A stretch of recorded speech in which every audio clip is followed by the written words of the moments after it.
Welcome back. It's the Big Blue Banter, New York Giants football podcast. I'm Dan Schneider, joined as always by my co-host Nick Filato, and today we have a special guest joining us. We know this is the show. You love the X's and O's. You love the film stuff. That's what we are about. So we look for all of the best teachers of the football game, of the why, as we call it, the X's and O's, to come on the podcast and join us and explain a lot of different things. So today we're really lucky to be joined by Cody Alexander. The brand is Match Quarters. It's Match Quarters on all platforms. That's where you can find Cody's work and Match Quarters. If you want to find him on Twitter, he didn't put his handle in the the StreamYard link, so we'll have to tell it out here. It's at @the_coach_A. So that's Cody Alexander. Match Quarters is the brand. So we're going to talk a lot of football today. We're going to talk X's and O's. We're going to talk some film stuff. Cody, before we do any of that, thank you so much for joining us. And anything else I missed in that intro? Yeah, just matchquarters.com is kind of the home base for everything. So if you like what you hear and you want to find out more about defensive and content, especially on the NFL side, head to matchquarters.com. It's invaluable. Cody Alexander has made me sound so much smarter than I actually am. I just want to lay that out to the audience, and I'm sure you guys will understand what I'm talking about once we get him discussing match quarters and split field coverages.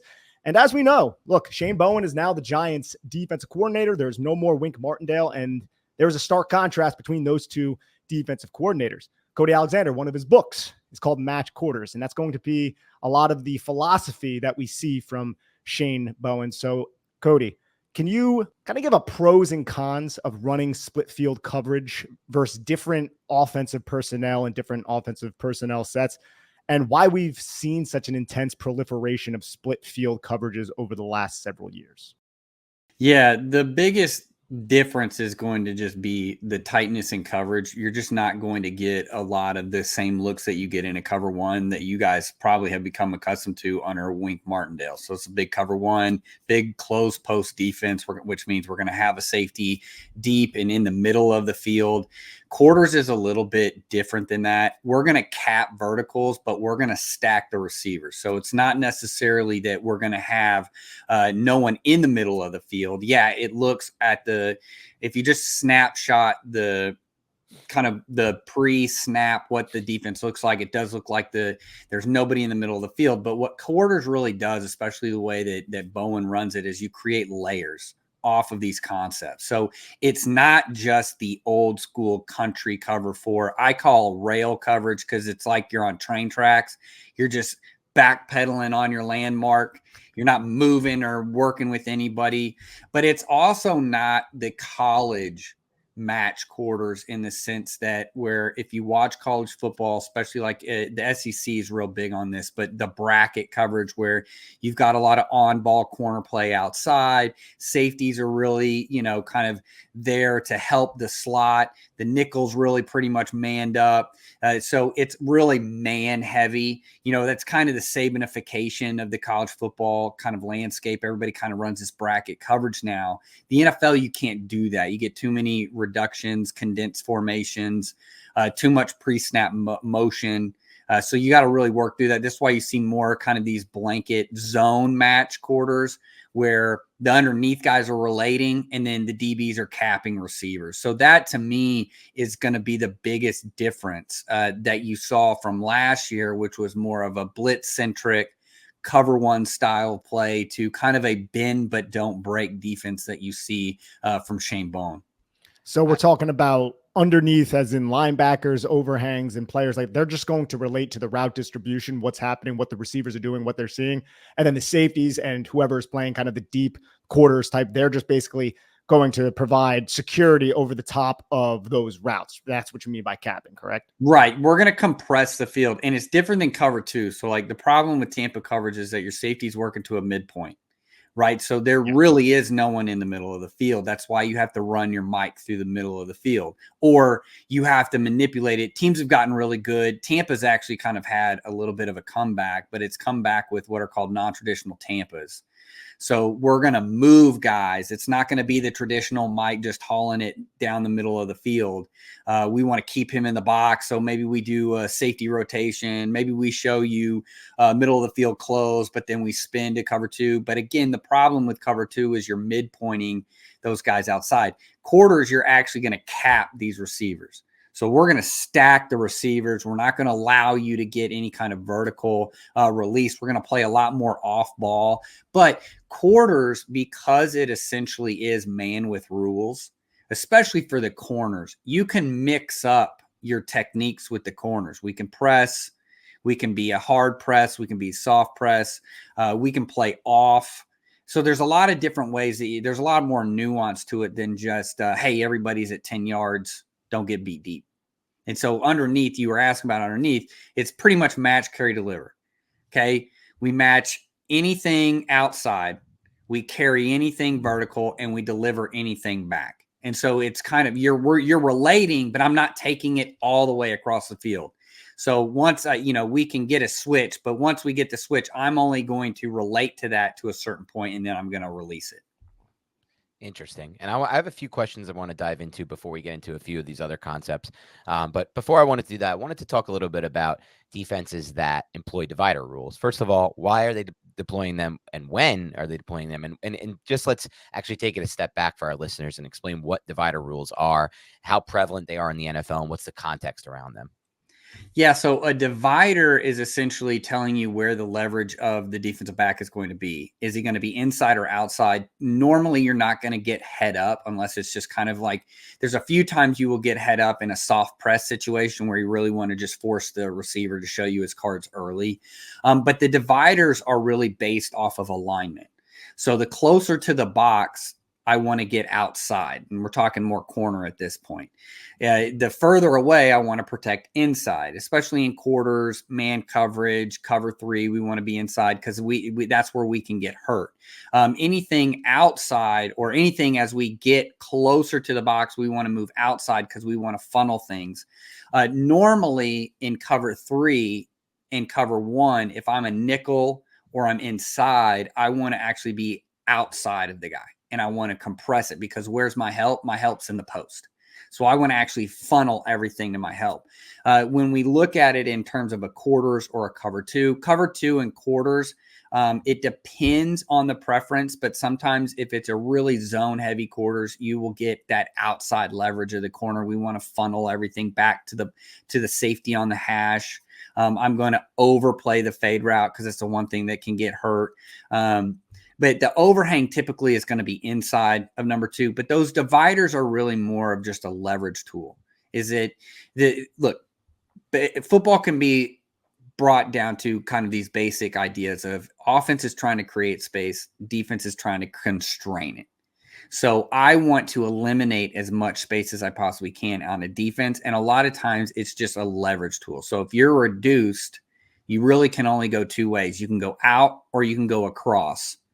So if you're going to go out, I need to cut you off. You don't want to be really reduced towards the box, and then I'm a corner and I line up inside leverage because then he has a quick release outside.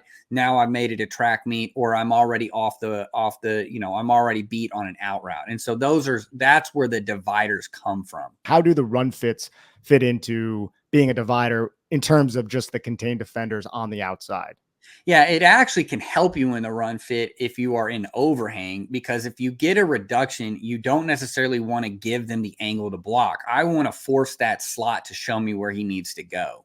So a lot of times you'll see in these nickels that will get outside leverage, even though they're running quarters. Well, if you think about it, he's got to protect the flat anyway, right? Quarters is essentially a box.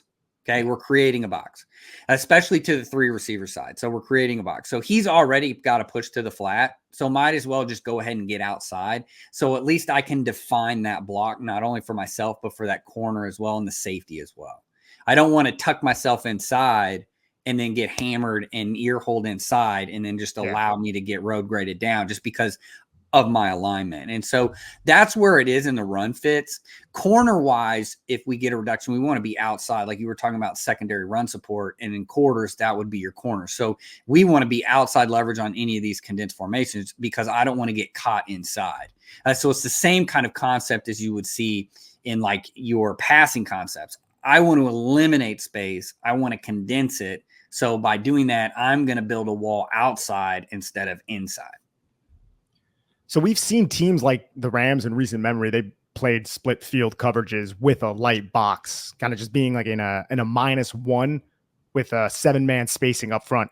How are teams employing that successfully? Is it the personnel? And also, I know this is kind of a loaded question, how do those teams account for mobile quarterbacks like Jalen Hurts and players like that? Yeah, so the biggest thing is you're going to change the way the front structure is going to be depending on the coverage. So if I'm in a closed post coverage, then I can go 8-man spacing, meaning that I can gap everything out. Now I can move my nose either into a shade or into a 2-eye. 2-eye just means inside, so he's inside the guard. Shade would be he's on the outside of the center. Your 3 technique can really kind of protect that B gap. You can get a little bit wider. Where you see the 7-man spacing, so do the math, right? If we're playing split field coverage, we have 4 cap defenders, meaning that they're going to carry 4 verticals. So they're essentially not going to be in this run fit, right? Or they're going to be late. You called it secondary support. You could even have it as kind of like I kind of call it like just fit support because you're fitting off the overhang. So you're really only fitting the box with 7. So you have an issue with math. How do you change that? One of the ways that NFL and some of these Power 5 schools have started to do this is by taking that nose and just stacking him on the guard. So we're going to have a 5, we're going to have a 3. So outside shade of the tackle, outside shade of the guard to the strength that we just determine, whether that's to the back or to the tight end. You can do it different ways. But on the opposite side, we're going to set it and we're going to really control that guard. But by doing so, we're going to really what I call float the center. So the center really has to define where he's going to block. And that typically can then be an indicator for your linebackers of what run action you're getting. So if he just kind of pops up and he puts both of his hands out, right, like you're trying to do like a snow angel, okay, we know it's pass right now because he's kind of trying to feel, he's using his hands as feelers, so I know it's pass. Right? If he goes and works to the nose and the guard pulls, now I know we got gap scheme, right? If he works to it and then there's just an open gap, maybe they're trying to insert a tight end. Maybe they're more of a man blocking team. So it's kind of big on big. We're going to take all the bigs and put them on the 4 bigs. You know, it really defines the fits for these linebackers and they don't necessarily have to fit fast.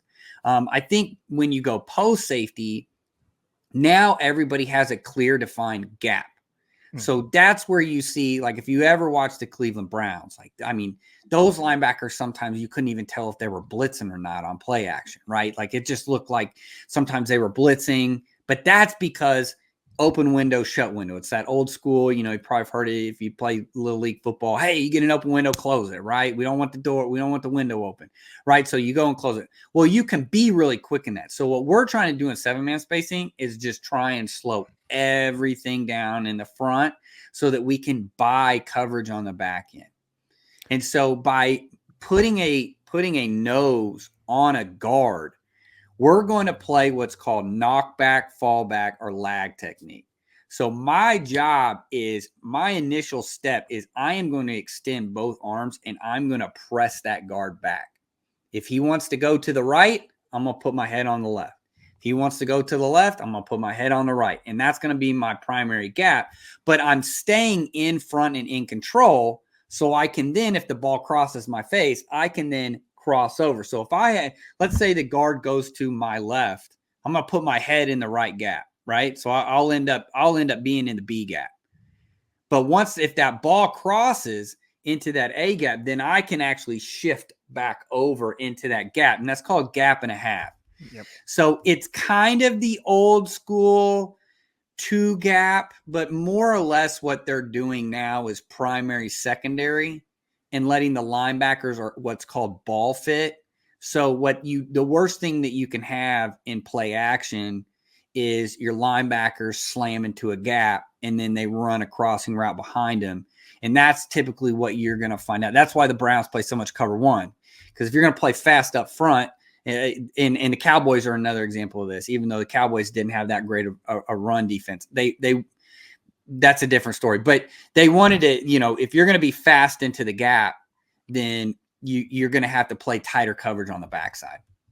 It seems like this is what the Giants might adopt much more than what we saw under Wink Martindale, where in base personnel, Wink Martindale would align odd front. He would just build a wall with 5 guys, bolt the edges off 3 huge interior defensive linemen. Now I look at what Shane Bowen employed. He used a lot of wide 9, a lot of 4 down, and a lot of these quarters types of principles, these match quarters types of principles. And I look at one person in particular, big number 97, Dexter Lawrence. And I'm just curious on if you have any insight or any knowledge on how best might Shane Bowen utilize this type of player on run downs, because he thrived as a nose tackle, just a straight nose tackle. And I'm not certain, like just straight up over the center, I'm not 100% certain if that's how exactly he's going to be employed with Shane Bowen, since the defensive structure is so much different than what Wink Martindale ran. Well, think about it this way. Instead of having a 5-man front, we have 4. So how can we get some spacing? How can we get him to utilize that head up, that 2-gap, gap and a half technique that now we're going to stack him on a guard? And by doing that, I'm going to force that center to have to work to me. So now I'm really defining what you can do in run, right? If you're going to zone away from him and you're going to send that center directly up to the backer, he's going to maul that guard and he's going to close the A gap. So typically it's called a G front. So if you're going to play a G front, your nose is essentially he's attacking the guard, but he's reading the center. So center away, close the A. Right. So I'm going to actually work opposite the center. If the center's to me, then I want to take on the double team and I want to try and occupy that. So what you're ending up doing is you're changing the math. So if you think about it this way, is that I have 4 anchor points. The offense has 5. If I'm using 2 to double a guy, there's nobody that can work up to the backer. Now I'm plus in the run fit, but because they're being able to play slow, we can actually play coverage off of this. So this is why it's that fine line of how much can you give up. So going back to like the Cowboys, they really didn't have a dominant interior defensive lineman. And so because they didn't have that and they were light in the shorts on the second level, they really struggled against teams that were able to run the ball. Like, for instance, the Cardinals game is probably one of the best examples of it. Is you have a team that wants to base out of 12 personnel and does not mind running a bunch of gap scheme and running the ball right at you, and the Cowboys just could never adjust to it. And so you saw them get in trouble throughout the year. What you look at, who are teams that are running a similar front structure? Okay, it's the Jets. It's the 49ers. Well, okay, what do they have in common? They have really good interior defensive line play, so they're able to play quarters behind that because they're changing the math. We're using 2 interior guys to occupy 3, maybe even sometimes 4 guys, and so that keeps your linebackers clean, and then it also allows them to be a little bit slower, and that allows you to run a lot more quarters on the back end. It's really interesting, especially because, the Giants ran such a drastically different defense last year, Cody. And I'm curious to get your take on how the run fits differ from maybe like a split field coverage versus, middle of the field close. Because we know from Shane Bowen's past with the Titans, he did a good job of stopping the run. But I think some fans are kind of at least looking for some insight into how he's going to do it and how he was able to do it. Yeah, so the biggest difference, and I'll go back to the quarterback question. So the one way, if you go to high school level and college level, what's the best way to stop a running quarterback? It's to play quarters. Why? Because not only do you have overhangs on either side of the box, but then they're stacked with the safety behind them. So your quarterback player isn't 20 yards deep in the middle of the field, right? So you're already minus in the run fit because you've got the quarterback running the ball. So quarters is able to kind of spread that out. Now, the misnomer is there's a transition that happens just because of the passing game in the NFL. When you get to the NFL, you don't really run quarters to stop the run. You run it to stop the pass because I'm capping verticals. I'm creating layers in the middle of the field off of route combinations. That's what you're really doing. Now, you have to still stop the run. That's the other thing. Like we're post running backs don't matter. We're post like spread era. Like we've kind of lived that. We understand teams are starting to add tight ends. How does that change things? So it comes down to then, like you were asking, how does that really change the run fits? So what we're really trying to do up front, and typically in the NFL, what we're trying to do is we're trying to use our defensive ends as box players. So they're turn back players. They're going to work vertically and they're going to turn things back inside. We're going to play really heavy on the guards because I want to either get the double team from the tackle or I want to get the double team from the center. So that really puts a defensive end on a tight end, right? Or it changes the math for my linebackers where they can play it a little bit slower. It's a little bit more like I don't necessarily have a single gap. That's the biggest difference from post controlled defenses where we're closing it in the middle of the field. So single high, cover 1, cover 3, and then quarters where we're really not, it's kind of a fluid front, right? We're like I was saying that my nose is attacking the guard, but he's really reading the center. The center goes away. He's going to close the A gap. He's going to let that guard just push him all the way through both A gaps. So essentially I'm squeezing out the A gaps. And so what you see too is you're still going to get wide zone. So what do you do about wide zone? You do that with wide nines. And so again, it goes back to that boxing. So how do offenses attack that? They do it with gap scheme. So if you watch the Jets and you watch the 49ers and the Texans to an extent, number one teams in gap, right? And all gap this is your powers, this is your counters, and this is your traps. Okay. So we're kicking an offensive lineman. We're creating a gap on the other side. Now, in single gap spacing or 8-man spacing, you're typically just going to play what's called lever, spill, lever, right? So you're going to have an overhang. He's going to box it back. You're going to have your first inside guy. He's going to spill or hit inside the polar, and then you have a run-through player on the backside. In quarters, especially if you have a nickel that is not a box player, you want to fit this with 6. Now, I know that doesn't make any sense math-wise, but that's where the gap and the half comes into play. That's where kind of the alignment structure comes into play. And what you're trying to do inside is you're trying to box that. You're trying to put an outside shoulder and an inside shoulder on that gap scheme. And then hopefully you can get a safety or your overhang, your nickel coming from either direction. And so what we really want is what I call, we box the polar.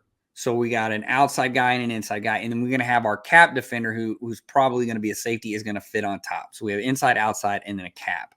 And so it's a little bit of a different fit where in a post safety, you're not expecting him in the run fit. And you have 2 overhangs outside. So if there's leak control outside, but what do you do when you get hit up the middle? Well, you should have 3 guys, but they're coming from your 3 second level defenders and not from the back end. Whether it's 7 or 8-man spacing, if one of those players who are fitting the run, the counter run or the power gap run, one of those players ends up failing in their responsibility, how does that affect all of the other players? Like, does everyone need to do their job in order to really shut that run down? The only reason I bring this up is because in 2022, when the Giants went on to the playoffs and won their first playoff game since their last Super Bowl, they were terrible against power gap runs, and teams ran the football down their throat at will. And their linebackers at that time, it was Jalen Smith and Tay Crowder. And then we saw the next offseason, Joe Shane came out and he was like, all right, I'm giving $10 million a year to Bobby Okereke. We need to fix this linebacker problem. The linebackers, I think a lot of the blame could be attributed to them, but I also believe the edge rushers were not containing as well. And I just kind of wanted to pick your brain to see if that tracks, if that makes sense. And also if the upgrade at linebacker and just reading the power gap and being in place at the right time in the right location, how important that is to fitting it, whether that be in 7 or 8-man spacing defenses. Yeah, so you really don't have any layering in an 8-man spacing. Like I said, your corners are isolated outside. Your overhangs are actually down on the box, so they can't help on the other side. So that's another point of like why you run quarters is your backside safety can actually come and work into the box. He's actually can be your cutoff player. So if you still want to have like lever, spill, lever fits, you can use your lever. And that's essentially, to be honest with you, what you're building with what I described. So your first inside backer is going to be your lever. Your second inside backer is going to be your spill. And then your backside safety, who's, he's going to be the run through guy. So you're building it, but then you also have the added value that I have a safety that's going to be right there. or I have a nickel that can work back into the box if anything were to spill out. So I do think with what you're talking about, the edge in both of these defenses have to play relatively well, and they have to hold up. They can't just run up the field against runs, kind of run that fish hook, and then you create a backdoor on the other side. It's kind of the same thing with like corners against perimeter screens. If I just run up the field and the receiver just kind of slaps me on the back and moves me up, sure, I set the edge, but I really didn't, because now he just backdoors me, and now he just basically stacks me and replaces me. So that's kind of the biggest thing in that mix of cover 3 and quarters. And I'll also say this, and this is going to sound insane, but most of the NFL guys, like, they don't really worry about a 4-yard gain on first down or even a 5-yard gain on first down in a run. If you're going to run the ball on first down, they're okay with it. Okay. Because a 2nd and 5, a 2nd and 6, 2nd and 7, that's a passing down. So now they got you in a passing down. It's when you start getting gashed, like the 10-yard chunks, the 7-yard chunks. Now we're behind the chains. Now we're not in a predictably pass. Now you're able to really run your play actions and get in it. That's when you start having the problems on the back end, because now that predictability of it, they can just run the ball and you don't really have anything to, you really can't stop it.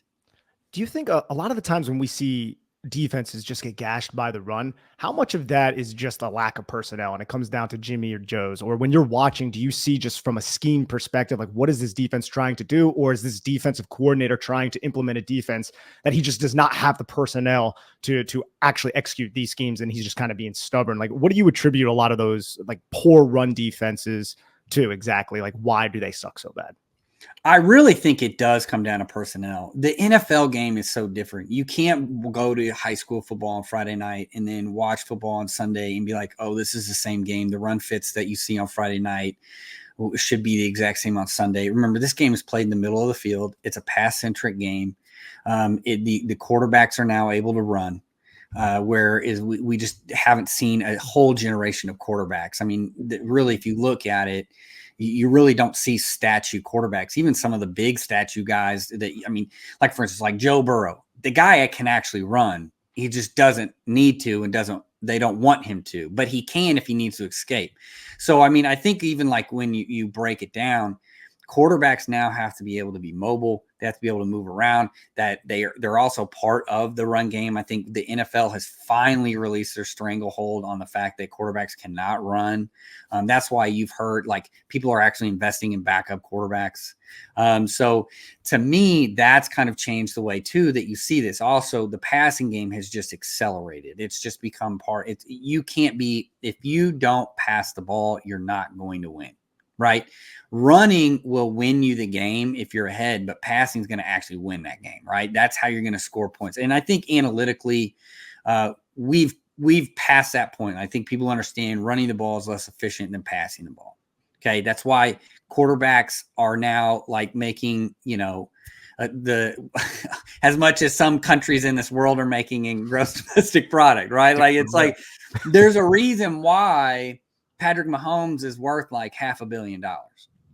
Okay. Because that's the most important position. So it goes back to then how defenses are built.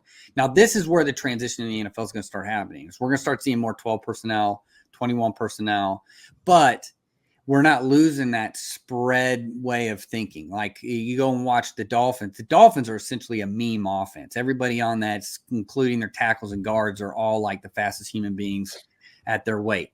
Right. So it's just like, it's crazy. It's like if you put the 49ers offense on speed, right? Like, it's just like you put it on fast forward. That's what they're trying to do. So what you have defensively is I have to match that with guys, right? I got to match that with maybe a coverage defender, a nickel, which is going to change then how I fit the run. So that's kind of where that yin and yang and like that kind of that push and pull of that, you're trying to find that area. But typically, when you don't have good interior defensive line play, it doesn't really matter. You're going to run into a buzzsaw one week or another. You ever feel sluggish or out of focus? Are you stressed? Has your digestive system caused discomfort or flatulence like a certain co-host on this podcast during a live stream? If so, you should check out AG1. When I started drinking AG1 daily, I could feel a real difference in my daily health. I had more energy, I was better off at the gym, and I could focus on my work in a much more efficient manner. That's because AG1 is a foundational nutrition supplement that supports your body's universal needs like gut optimization, stress management, and immune support. Since 2010, AG1 has led the future of foundational nutrition, continuously refining their formula to create a smarter, better way to elevate your baseline health. Not only did I replace my multivitamin with AG1, but I love that every scoop also includes prebiotics, probiotics, and digestive enzymes for gut support. I recommend AG1 to all my family and friends because AG1 has a team of doctors and scientists that formulate around the latest science and maintains high quality standards within the industry. Even my friends have started drinking AG1, and they always tell me how energetic they feel and how it's helped them out at the gym, and also it's helped them manage their stress levels. That's why we're happy to have AG1 as our partner. If you want to take ownership of your health, it starts with AG1. Try AG1 and get a free 1-year supply of vitamin D3, K2, and 5 free AG1 travel packs when you first subscribe. Go to drinkag1.com/banter. That's drinkag1.com/banter to check it out. Our mental and physical well-being is of the utmost importance. Whether you're a world-class athlete or a podcaster like me, we all need to take that very seriously. That's why I'm excited that Unified Healing is sponsoring this episode of the Big Blue Banter podcast. Unified Healing is a new and super innovative global network of wellness centers powered by Energy Enhancement System, or EE System. If you haven't heard of the EE System yet, you'll want to listen up. This technology promotes wellness, deep relaxation, purification, and rejuvenation. Whether you're here in New York, New Jersey, Arizona, if you will, or hundreds of other locations across the globe, access to a center is easy and affordable. Interested in experiencing the EE System technology for yourself? Go to unifiedhealing.com/banter to learn more and find a center near you. That's UNIFYD healing.com/banter. No material or testimonials on the Unified Healing website are intended to be viewed as medical advice or a substitute for professional medical advice, diagnosis, or treatment. Always seek the advice of your physician or other qualified healthcare providers with any questions you may have regarding a medical condition or treatment. And before undertaking a new healthcare regimen, include EE System. As a coach who I'm sure has worked with a lot of sub packages, I want to ask you what your opinion is on, and this is kind of a goofy question, but I think it's important just because the Giants have had so many apex and overhang defenders who were probably, I would say, below average in coverage, but they were good against the run. Guys like Grant Haley and guys like Darnay Holmes. How important do you think it is to have a good overhang defender who can really fit the run, might be not as good in coverage, or would you prefer as a coach, somebody who is elite in coverage as an overhang defender, but is kind of a liability against the run? Well, I'll just say this. The two fulcrums of the modern defense are your nickel and your boundary safety play. Yeah. So if you don't have a nickel, it changes a lot of the things that you have to do defensively. You're going to be in trouble. Like if you have a guy and all he really is a third corner, well, then that changes the complete way that I'm going to fit the run in the box, right? Now I may have to bring a safety down. Okay, now that changes coverage structures. Because in the NFL, you just don't see trap corners like you see in college, where you're getting the corner is the one that's actually in charge of the edge of the box. Like you're just not going to see that. They're not taking their boundary corner, who's their number one corner, and saying, oh, hey, by the way, you're going to have to play. You need to fit the C gap here. Like that's not going to happen in the NFL. And so that nickel position really has become, you either have, it's really a have or have not. I mean, the Lions are a great example. There's a reason why they went out and got Brian Branch. Probably could argue that Brian Branch should have been a first rounder just off of production alone once he hit that. When you look at like the Titans with Shane Bowen, McCreary is a great fits the run really good. And he's really a corner. You know, Brian Branch is really more of a corner guy. So to me, when you look at these guys, they have to be serviceable, right? You can protect them, but can they fit the edge of the box? I don't need you to fit the A gap. I think that becomes the issue, is when you're asking a guy to really be an off-ball backer, but he's, maybe 195, 205 pounds. That's where it becomes the issue. We saw this with really, I'll go back to the Cowboys. When you have Marquise Bell, he's really about 215. He probably has to eat 1 million calories to keep at 215. How were they protecting him? They were putting him on the 3 technique side. They were doing some stunt things to get him in the C gap. So he's really more of an edge guy. But what happens when they start running the ball at you? That's when you get into trouble. Or what you have to do is every time you get a cross motion, your nickel has to run with it. Well, then now that guy better start hitting the cardio, because every team is going to know we're just going to run across every single time, because they can sub a receiver. Defenses don't sub, right? Your starters are your starters. You really don't want your number 2 guys playing, right? But you can go through 3, 4 receivers, and you can use those guys in motion and change it and kind of give that guy a break. In defense, your nickel's your nickel. It's like your interior defensive lineman. Like you got what you got, and when you have one, you don't ever let that guy go. And so it really changes the structure of your defense if you don't have a guy, right? You saw this with the Vikings this year with Josh Martellus. Really good blitzer, really good around the box, but not awesome in coverage, right? So they're not putting him in man situations. So that's where Mekhi Blackmon comes in as your, kind of coverage nickel on 3rd down. And then you've got Josh Martellus, who's more of your early down guy, but that changes your coverages that you run, right? We're going to be more blitz centric. We're going to gap plug. We're playing our hot quarters. We're playing a lot more cover 3, so but we're not playing a lot of cover 1 because we don't want them in coverage. And so that changes the way and really the predictability of your defense. When you have a guy that's good at blitzing, he can cover, and then he can also fit the run. We can do whatever we want on defense. Jalen Ramsey, how would he fit into this? Because he was somebody who was elite on the outside with Jacksonville, got traded for a bunch of first-round picks for the Rams, and then you saw him be kicked inside playing essentially nickel and kind of executing all the assignments that you just laid out. Would you say that is one of the most important players to have on defense? Yeah, but to me, even then, Ramsey, especially in his heyday when he was with the Rams, he's an alien, right? I think when you get a guy like McDuffie, who is serviceable outside, but is really good inside. I'd say another one is McCreary with the Titans, who is really good inside, but can be that second corner if you need him when we go base, right? When we don't have a sub package on. When you can get a guy like that and you can pair him with a true boundary corner, like for the Chiefs, they had L'Jarius Sneed.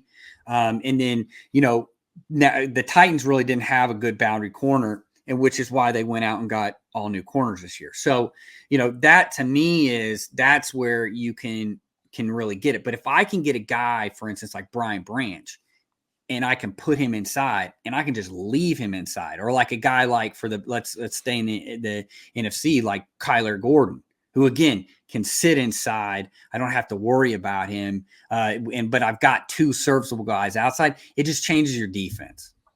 Spinning it forward a little bit for the Giants, transitioning to this defense with Shane Bowen, what are some of the maybe obstacles that a rookie safety, because the Giants have selected 2nd-round pick Tyler Nubin, and he's essentially going to be tossed right into a starting role from everything we know about this team, their depth chart, and how they view this prospect. What are some of the hurdles that are going to be there for him? What are some of the expectations you can have for a safety in year 1 in this system? And, talk a little bit about that. Yeah, I think for the safeties, it's really the communication piece. It's understanding where I fit in.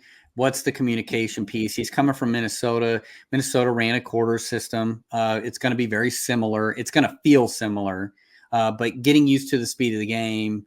There's, the game's longer. Talking about, their run fit structure may be a little bit different. Where do I fit in? What's the communication piece between me and the corner? How are we checking off motion? Those are going to be where there's going to be a lot of cognitive load first. And then that will kind of hopefully they can progress. I think that that's a really good pick for them. I think I would expect Newman to be able to come in and play relatively well early on. He's not really moving into a completely different system. They're not asking him to run man every single down. He was in a relatively cover 3, cover 4 basic stuff at Minnesota. So it's going to be very similar to what he's going to be asked to do with the Giants. I want to ask you real quick about Brian Burns. Look, Brian Burns, one of the most explosive and fun pass rushers in the NFL, one of the best at just bending and flattening at the top of the arc, but he's not necessarily known for his run defense. So what, from a scheme perspective, can Shane Bowen do if, say, there's like 2 runs to Brian Burns' side and he's struggling a little bit? How can the defensive coordinator protect an edge rusher who is a little bit light in the pants as a run defender? Well, I go back. I'll use the Cowboys as a great example. What they do with Micah Parsons, I think, is great. They put Tank Lawrence to the tight end. They put Micah Parsons to the open side. That way he can the only person he's got to beat is a tackle. If he works vertically, he's got a B-gap defender right behind him that can just slide in, protect him. So to me, I think in a 4-down situation that you kind of just have a strong and a weak. Now, you can move the tight end. You can do certain things like that. But anytime you get an on-ball tight end, being able to just put him to kind of the weak side, a lot of times with an off-ball tight end, he's going to move anyway. So maybe you set him to the tight end in that situation so that knowing that he's probably going to disappear anyway. To me, there's things that you can do to help him out in a sense of where, hey, we're going to get you in a situation where you can really just be who you are and not have to worry about in terms of a run fits. I also think the better the interior defensive line play, the better he's going to be in terms of run fit. And why? That's because you're requiring guys to then maybe play half a shoulder to the tackle. So maybe you pair him with Lawrence for, maybe he's the one that gets paired with Lawrence so that he can kind of be protected. Maybe you set him, hey, wherever the 3 technique is, we're going to set you there. That way we get the one-on-one isolation. If they put an on-ball tight end, then you're just, hey, just, beat the tight end to the point. We feel like you should, and an NFL edge should be able to beat a tight end in blocking. So the Eagles hired Vic Fangio to be their defensive coordinator, and he's a name often associated with split field coverages. I just want to ask you, can you describe his defense to our audience if it deviates from the match quarters that we already went over? And also how the defensive personnel of the Eagles are going to fit with what Vic Fangio has to do, specifically the 2 cornerbacks that they just drafted, Cooper DeJean, who I think could be a really good nickel, to be honest, and then Kenyon Mitchell. Yeah, so Fangio is more of a cover 2 base, but he's going to it's really more of a quarter half base, right? And really, when you talk about split field coverage, I think the other misnomer about Fangio is that he is a split field coverage guy, and he's actually not. He's really a cover 3 guy, but it's a weak rotation, meaning that he's actually taking the safety away from the nickel and moving him down into the box. So what does that pair really well with? It pairs really well with what he calls cover 8, which is half quarter, not quarter half. So he's actually playing the cover 2 side over the nickel, and he's playing quarters away. And why is that important? That because that boundary safety, that weak safety, can now slide into that intermediate that cuts off all the deep crossing routes. It looks like cover 3 to the quarterback, but you have a little bit more nuance with it. Most quarterbacks are not taught to look at the corners. The corners in his system are actually where the tells come from. Because a lot of times, if you just watch the safeties, you could just say, well, the post safety is not working to the middle of the field because the passing strength's over there. So he's just really leaning heavy on the passing strength. This looks like weak rotation cover 3. But then you go and you actually look at the corners and it's like, oh, you have a trail corner. This is cover 2. Right. So to me, that's where he's really created a system where it muddies the picture for the quarterback. It's really nuanced in the way that they're able to cut off. They can either get zone doubles, and what that means by putting the cover 2 side to the number 1 receiver is we can get a zone double. So I have a cap and I have an underneath guy that can play on top of this guy. And so but we're not putting pressure on them to play man all the time, right? We're not getting manipulated with man beaters. We're not looking forward to having Vic Fangio in the division, are we, Dan? No, it's going to be difficult. Nah, it's going to be difficult. And I hate the fact that they landed those two cornerbacks. But thank you so much for the context. And thank you so much for your time too, Cody. I want to ask you one more question just about it. I know this isn't necessarily spitfield coverage thing, but I know you have talked a lot about this. And it's just Rip Liz. And Rip Liz when it comes to cover 3 and its origins dating back to Nick Saban. If you could just describe to our audience what Rip Liz is and how it has an effect on offenses.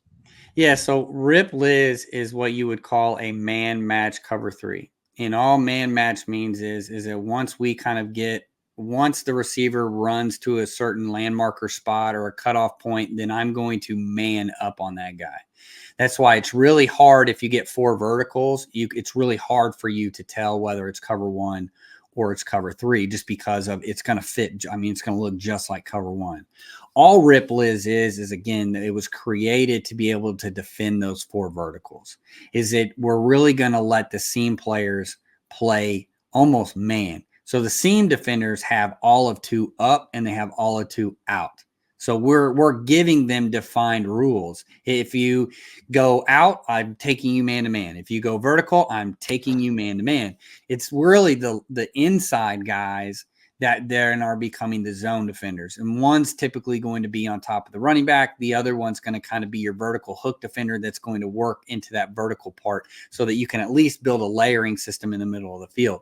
Your corners are essentially isolated. Your nickel, both your overhangs are with their backs turned to them. So they're outside, talking about divider rules from earlier. They're outside leverage for the most part in a traditional sense. So your corners, there's different ways of running it. You can play 3 lock off of that where you can lock the corners, or you can play it where they're kind of a soft press. You can bail them. But for the most part, Rip Liz is a man match. It's a 3 match system to where they're going to play almost quasi man depending on what it is. Now, if we get mesh, right, so we get 2 shallow routes, they're calling under, and then they're zone. So it'll look and just feel just like zone. So that all happens right basically at the snap once those routes are distributed. Yes. And does every defense, would you say every defense when they run cover 3, do they have Rip Liz principles within those defenses to account for all of the rules that you just laid out? No, that's actually kind of like a line in the sand for a lot of guys. You still have spot drop cover 3 guys, and then you have guys that are more Saban-esque that want to run a lot of match 3. And that's kind of more of on the philosophy of the coach. I think if you look at what Bowen does, it's very much more zone, right? So it's more spot drop. If you, he looks very similar to kind of how like the Ravens run their stuff. The Ravens aren't very match heavy. They're really zone drop, spot drop. Now, high school coaches, college coaches will tell you got to be careful running spot drop cover 3. That's, again, one of those things like SMU runs a lot of spot drop cover 3. They're very successful with it. But you have to kind of understand what you're going to get out of that, right? So there are teams at the lower levels that are running spot drop, but they're also understanding like what they're going to get. So you have to be very nuanced in the way of like, okay, we know what routes we're going to get off of this. Whereas like match 3 is very personnel based. Can I match up with that guy? Because I'm going to get the vertical shot. Because that's how do you defeat that? I'm going to either run Y cross, which is essentially taking the slot, and I'm going to run him across the field. That's the number 1 cover 3 beater ever. You can do a bunch of different like high-low structures where you stretch in the middle of the field and stuff. But if we're going to be match, it's really down to, can my guy beat your guy, right? Whereas zone is we're going to get to our spots, and then I'm going to relate off of it. Where I think like Fangio is a mix. He's kind of toeing one side, toeing. He's kind of like my philosophy. Like I want to play tight with the DBs, and everybody else needs to just relate to the guy that you got, right? And so it's kind of that mix of zone match, man match, kind of that gray area. That's kind of where he fits. So you really have 3 different styles, and it really depends on the philosophy of the team's coordinator, but also to like your personnel. Can you match up? Because if you can't play man. All right, Cody, we're going to get you out of here in a second. I got one more quick question for you. Since you watch a lot of NFL, Cody Alexander, who is your favorite defensive coordinator to watch and study? I really liked what Raheem Morris had done with the Rams. I know that 2 years ago, they just had that disaster year where he essentially had to play country cover 3 the entire time. But I do like the Fangio adjacent guys, especially his style of play. Now, they are very much a cover 3 base heavy, but I thought like Evero, who also comes from that tree, has done a fantastic job with the Panthers. They've been able to kind of find ways to mitigate the talent that they have and be able to find it. I like him. Fangio, obviously, I like Fangio, but kind of I like those Fangio adjacent guys. I think another one is Mike McDonald with the Ravens, being able, again, it goes back to kind of what you were asking with Bowen, if having really good interior defensive line play, being really nuanced in the way that you blitz, not just necessarily face melter blitz 5,000 every down with cover 1 behind it. Those work to a point, but then like go ask the Vikings, you get caught after a while. You can't see, everybody at home probably thinks that these NFL coaches are stupid. And there's times where you're just like scratching your head, like, come on, man. But the way that information is processed at that level, it's so quick. And I mean, you saw it with the Vikings. Like eventually it's like people figured it out. Like, okay, you're really just gapping us out and you're sending an edge guy. Like if we can pick it up, then we can start throwing vertical because you guys have, you're playing stagnant coverage behind it. So you got to be careful with that. I think anybody that can come in and be multiple, so like the guys like Fangio adjacent guys, the guys like Mike McDonald, we're going to see Jesse Minter do the same thing with the Chargers that are very diverse coverage-wise. They're going to make the quarterback work. They're going to make the offense work. I think those are the guys. I just like that stuff. I'm a scheme head. I like that stuff. So anytime I can get into the nitty-gritty, it looks, anything weird is I just like, that's something that I really get into. All right, that's Cody Alexander of matchquarters.com. That was a lot. I know I'm going to have to listen to this one a few times, Cody, to take it all in and try to process it. But there was a lot to learn from that podcast. I love how you spun it forward to some of the things the Giants are going to be doing with Shane Bowen. So a lot of differences coming for the Giants defense. It's going to be like night and day for the fans and for you guys listening when it comes to when we do our film breakdowns. Everything's going to change and hopefully change for the better. We will find out. That remains to be determined. But thanks again, Cody, for joining us. One more time, you can find him at matchquarters.com. That's the brand. Or on Twitter, or both, at _coach_A. Thanks again, Cody, for joining us. Yeah, appreciate it. Thanks for having me on, guys. Thanks, Cody.